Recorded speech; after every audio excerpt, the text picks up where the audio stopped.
ఈ మధ్య ఫోన్ కొన్నాను కానీ ఎక్కువగా వేడెక్కుతుంది. ఎందుకై ఉంటదబ్బా అనే డౌట్ చాలా మందిలో రావచ్చు.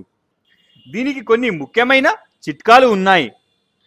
ఈ చిట్కాలు గనుక మీరు పాటిస్తే సాధ్యమైనంత వరకు మీ ఫోన్ తక్కువగా వేడెక్కుతుంది. ఇక మొదటి చిట్కా, మీ ఫోన్ని ఛార్జింగ్ చేసేటప్పుడు ఫోన్కి ఉన్న బ్యాక్ కవర్ని తొలగించి మరి ఛార్జ్ చేయాలి. అలాగే ఒకవేళ మీరు ఎక్కువగా గేమ్స్ ఆడేవారైతే ఎక్కువ రిజల్యూషన్ ఉన్న వీడియో గేమ్స్లు ఆడుతున్నప్పుడు మీ ఫోన్ యొక్క బ్యాక్ పౌచ్ని పెట్టి ఉంచొద్దు. ఇక మరొక చిట్కా, బ్యాక్గ్రౌండ్లో ఎక్కువ యాప్లు రన్ అవుతున్నప్పుడు కూడా అలానే వేడి ఎక్కువ జనరేట్ అవుతుంది. ఇలాంటి సమయంలో మీ ఫోన్లో రన్ అవుతున్న అన్ని బ్యాక్గ్రౌండ్ యాప్స్ని క్లోజ్ చేసుకుంటేనే మంచిది. ఇక మరొక చిట్కా, ఫోన్లో ముఖ్యమైన డేటా ఏదైనా ఉంటే బ్యాకప్ తీసుకొని ఫ్యాక్టరీ రీసెట్ చేసి చూడండి.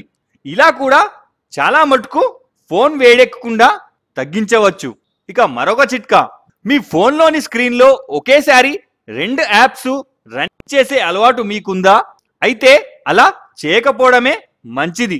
ఇలాంటి సమయంలో మల్టీ టాస్కింగ్ ఎక్కువగా వాడకూడదు. ఇక చివరి చిట్కా, మీ ఫోన్లో గనక ఎక్కువ అప్లికేషన్స్ని ఒకేసారి రన్ చేసినా మీ ఫోన్ అతిగా వేడెక్కే అవకాశం ఉంటుంది.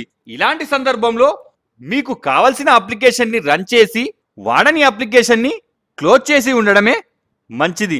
సో ఫ్రెండ్స్, ఇలాంటి మరిన్ని లేటెస్ట్ అప్డేట్స్ కోసం ఈ వీడియోని షేర్ చేసి మా ఛానల్ని సబ్స్క్రైబ్ చేసుకోవడం మర్చిపోకండి. నెక్స్ట్ వీడియోలో మళ్ళీ కలుద్దాం.